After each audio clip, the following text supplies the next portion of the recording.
السلام عليكم ورحمة الله وبركاته دمان ولا Soomaaliyeed meel kasta aad joogtaan waa anigoo ah Macalin Shariif ma doonaysaa inaad noqoto waalid wanaagsan ma doonaysaa inaad koriso ilmo faraxsan caafimaad qaba oo dabeecad wanaagsan ma doonaysaa inaad ku noolaato guri edbintu ay noqoto mid aan loo baahnayn jawaabtaadu haa hadday tahay daawo fiidiyowgan ilaa dhammaadka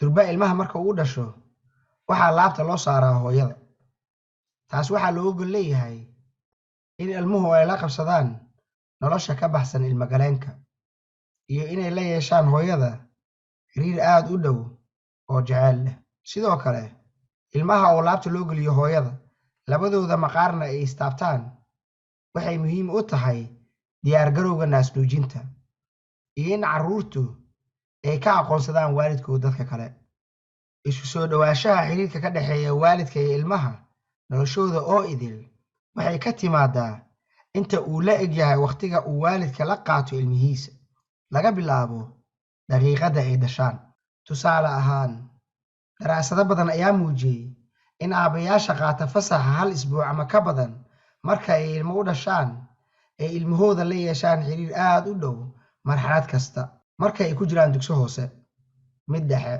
mid sare ilaa jaamacadda xitaa marka ay noqdaan dad waaweyn xiriirkoodu waa uu sii jiraa xiriirkaas ayaa sababa in carruurtu ay wax ka maqlaan waalidkood awaamiirtoodana ay raacaan carruurta xiriirka dhowla leh waalidkood waxay aamin ku qabaan waalidkood waxayna fahamsan yihiin in waalidkood mar kasta uu dhinacooda yahay taasoo keenaysa inay xushmeeyaan hadalka waalidka marka sirtu waa inaad abuurto xiriir dhow oo aad la yeelato carruurtaada ma ku filna carruurtaada inaad ku tiraahdo waa idin jeclahay ee waa inaad jacaylkaas u beddesho ficil inaad abuurto xiriir wanaagsan oo kaala dhexeeya carruurtaada waxay u baahan tahay shaqo badan iyo dadaal badan guud ahaan waalidnimadu waa shaqo adag laakiin mar haddii aad ku guulaysato inaad abuurto xiriir dhow oo kaala dhexeeya carruurtaada noloshooda oo idil adiga ayay kugu xirnaanayaan warkaagana aad bay ugu dhegnuglaanayaan wax kastooy la kulmaanna adiga ayay kaala tashanayaan caawimaad hadday u baahdaanna adiga ayay kuu soo raadsanayaan qaabka keliya oo aynu ku hubin karno inaynu la yeelanno carruurteenna xiriir wanaagsan oo adag waa inaan waqti la qaadanno maalin kasta maadaama carruurta ay wax ka bartaan dunidan ku xeeran ayadoo loo marayo xiriirka waalidka sidoo kale xiriirka waalidka ayaa u noqonaya carruurtan aasaaska ay ku dhisi lahaayeen xiriirkooda mustaqbalka carruurtan marka ay korayaan oo ay isbedbedelayaan waxay fiirinayaan waalidkood si ay u ogaadaan inay ammaan yihiin sugan yihiin lana jecel yahay haddaba sideed ku abuuri kartaa xiriir wanaagsan oo kaala dhexeeyo carruurtaada la qaada carruurtaada waqti badan oo u abuur caadooyin wanaagsan u taaba carruurtaada si kalgacal leh marxalad kasta sida inaad hab siiso salaanto isha ka eegto una dhoolla caddayso u sheeg carruurtaada inaad aad u jeceshahay maalin kasta da' kastooy jiraanba xitaa marka aad ku xanaaqsan tahay ku dheh waan ku jeclahay hooyo ama aabe waa inaad hubisaa in carruurtaadu ay og yihiin inaad aad u jeceshahay bilaa shuruud laakiin waxa aadan jeclaysan ay tahay habdhaqankooda taasi waxay xoojinaysaa xiriirka ini dhexeeya dhegayso carruurtaada ogow dareenkooda tusi inaad u damqanayso oo aad fahamsan tahay waxa ay kuu sheegayaan una xaqiiji inaad goor kasta ka caawinayso wax kasta ay kaaga baahan yihiin tani waxay kobcinaysaa ixtiraamka labada dhinac la ciyaar carruurtaada dhulkana u soo dego ciyaartu waxay qayb muhiima ka tahay barbaarinta ubadka oo ciyaartu waxay hormarinaysaa xirfadaha luuqadda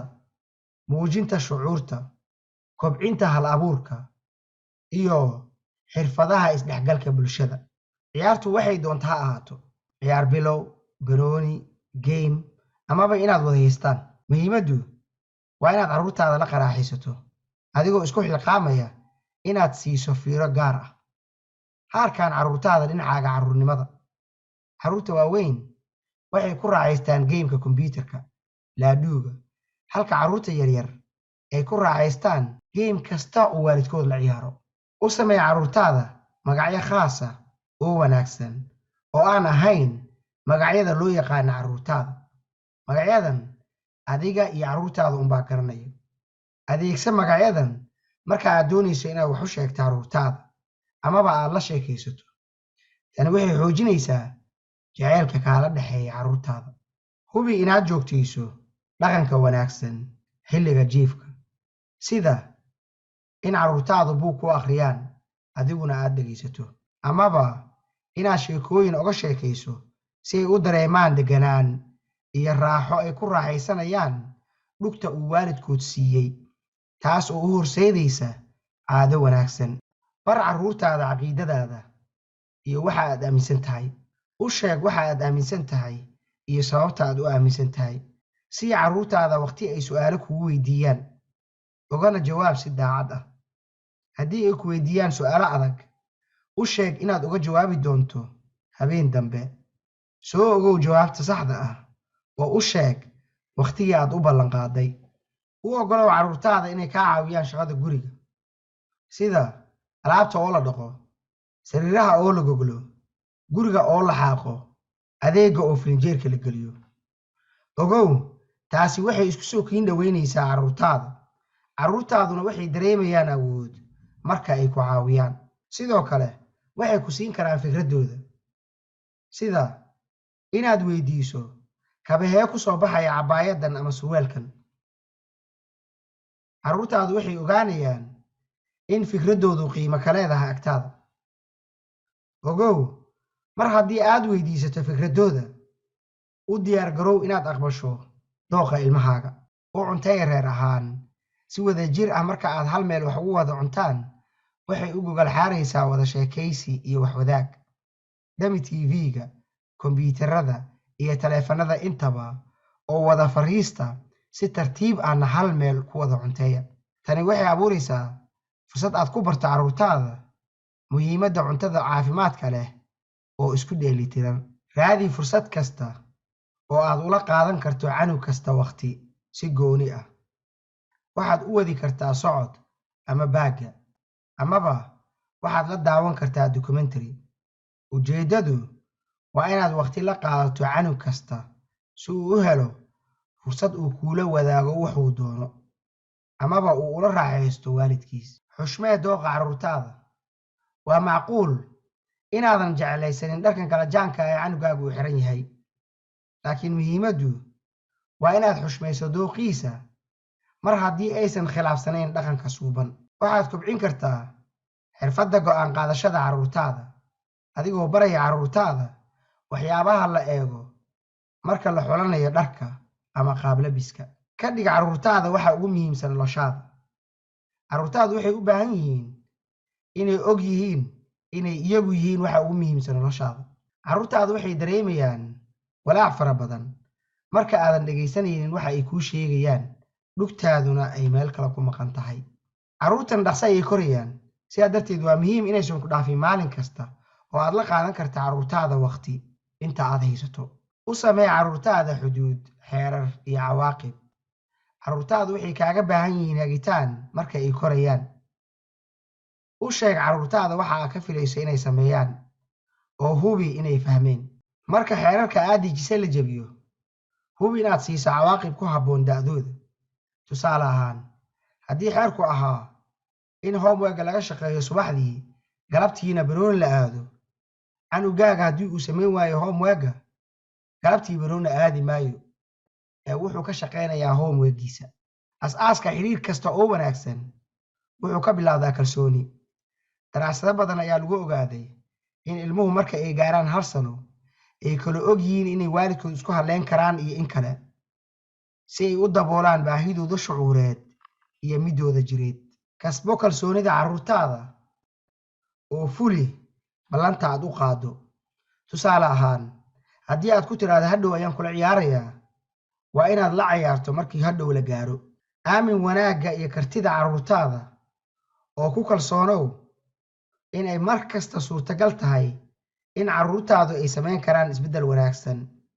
khalad kasta oo ay hore u galeenba. Aaminaaddu macnaheedu ma aha inaad qaadato wax kasta oo carruurtaadu kuu sheegaan, ee waa inaadan ka quusanin carruurtaada, waa inaadan goynin xiriirkooda, waa inaad og tahay in carruurtaadu ay kuu baahan yihiin mar kasta.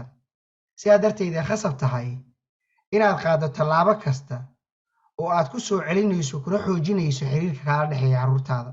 dhiirigeli dhiirigeli dhiirigeli carruurtu waxay u baahan yihiin dhiirigelintaada si ay iskugu arkaan inay yihiin dad wanaagsan, karti leh, wax wanaagsan samayn kara. waa inay og yihiin inaad iyaga la safan tahay mar kasta. haddii wax kasta oo ka soo baxa afkaaga ay noqdaan sixitaan iyo dhaliil, carruurtaadu ma dareemayaan wanaag, waxayna kuu arkayaan inaadan dhinacooda ahayn, taasoo keenaysa inaad lumiso awooddaada keliya ee aad la lahayd carruurtaada. waalid agtooda ay qiimo ka leeyihiin. dhagayso carruurtaada waxa ay kuu sheegayaan oo dami taleefankaaga. taasi waxay u muujinaysaa inay qiimo ka leeyihiin agtaada, waxayna ku dhiirigelinaysaa inay ku imaadaan mar kasta si ay kuula wadaagaan sidii ay maalintoodu ahayd. ugu dambayn, haddii carruurtaada maanta oo idil ay la qaataan asxaabtooda iyo macallimiintooda iskoolka, adiguna maanta oo idil aad ku bixiso shaqadaada, carruurtaada ismaba taqaanaan. la wadaag walaalaha kale. waa mahadsantihiin. assalaamu calaykum waraxmatullaahi wabarakaatu.